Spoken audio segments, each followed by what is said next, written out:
And we continue with the Hanagot of the Ben Ish Chai.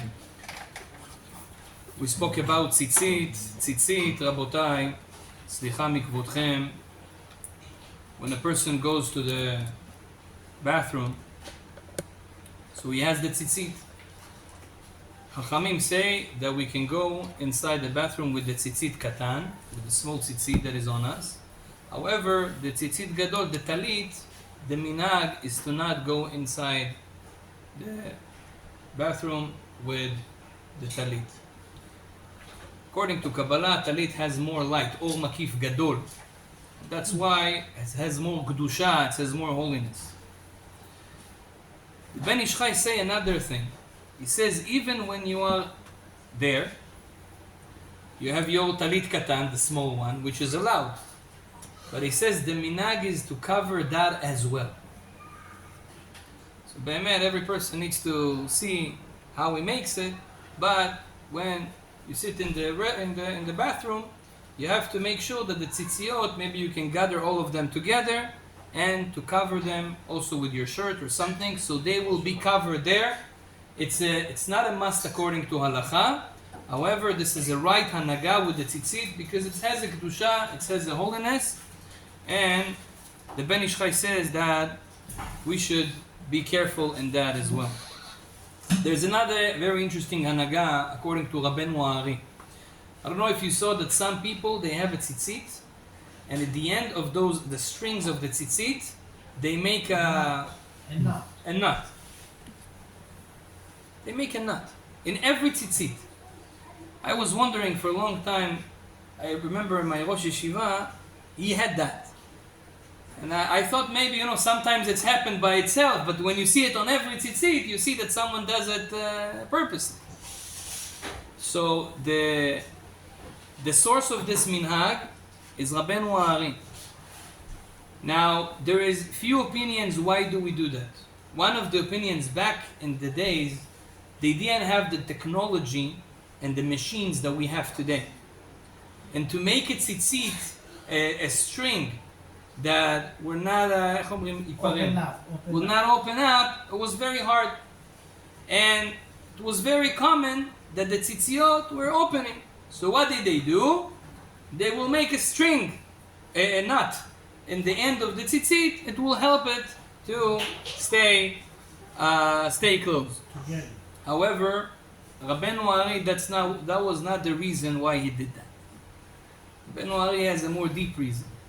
He said that tzitzit has such a big light and energy that it gives to the person, protection, spiritual protection, that the klipot, the bad powers, they want to somehow have a small touch in the holiness of the tzitzit. So usually, the negative powers, they cannot touch the actual things, they go to the end of the thing. Same thing is, that's why we wash our hands all the time, and nails, it's very important to cut the nails, because usually the bad powers, they take the energy from the end of everything. And that's why, also in the tzitzit, there is a chashash for that, and when you made that knot, this keeps the tzitzit, the klipot, the bad negative powers away. Again, this is not an halacha that is must to be. If you see someone in the street that he has a tzitzit without this knot on everyone, okay, kol beseder, everything is okay. However, it's a good thing to do. We want to grow, especially now, Aleph Elul. Each one of us needed to do a cheshbon nefesh. What can I accept upon myself for the next year? We should do it in Aleph Elul, not wait for Rosh Hashanah. So, those small things can be also another good thing to do. We'll say another hanaga, another custom. The talit, the tzitzit gadol, we have to be careful to fold it when we finish using it. Lekapelet talit. The Ben Ish Chai say that if you don't fold the talit, and the talit stays all night unfolded, lo mekupal. Also, the bad powers have a certain attach to the Tallit, and it's not good for the person, it's not good for our memory, it's taking away energy from us. So says the Ben Ish Chai, make sure every time after you use the Tallit, fold it so it's not going to stay overnight unfolded.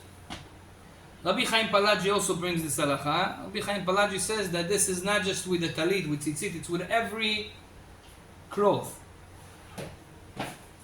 Every garment that you use, chulza, shirt, pants, anything, if it's unfolded or it's not in the space where it needs to be, it's like, zaruk, איך אומרים? Zaruk, yeah. Yeah, you just throw it somewhere. He says, the sitracha comes there, the bad powers. If it's overnight. Says Rabbi Chaim Palaji, okay, if I did, so what can I do? He says, you should take it, לנער את זה 3 פעמים, to shake it 3 times. Like we shake in Birkat HaLevana, we do this. So this shake has something, it does something. It's not just like an action that we do. It's doing something, it's taking them away. So you shake it 3 times, and then you can use same thing with the Tallit. Now he says, Chachamim, Chaim Palaji asks, well, what about Shabbat? There is a minhag of Hasidim that they don't fold the Tallit on Shabbat, even though the Rabbi spoke about it a few Shabbats ago, right? Or maybe a few months ago. I remember that basically there is opinions that you can fold it. It depends if you do it in the same lines, if it's a Tallit only for Shabbat. There's different way how you can fold it on Shabbat to be makel. But still there's people that are more strict and they don't fold it, they want to keep it unfold. But then they get into the problem of having a Tallit that is unfold for overnight. So what do? So you just, after Motzei Shabbat, what you do is you shake it 3 times and then right away fold it on Motzei Shabbat to not give it another night to be unfolded. And he says this is a good custom, by the way, because then you start the week with the mitzvah. What's the mitzvah? First of all, you fold your Tallit. So for those who have the minhag to not fold the Tallit on Shabbat, okay, overnight, that's fine, but shake it 3 times. Same thing with other things. We should teach our kids and everybody at home that clothes, we have to be respecting them. And if you don't, you just throw them out somewhere and all night it was like this, it's better you shake it 3 times and then you wear it. This is what the Ben Ish Chai wrote in his book, Baruch Adonai Le'olam. Amen.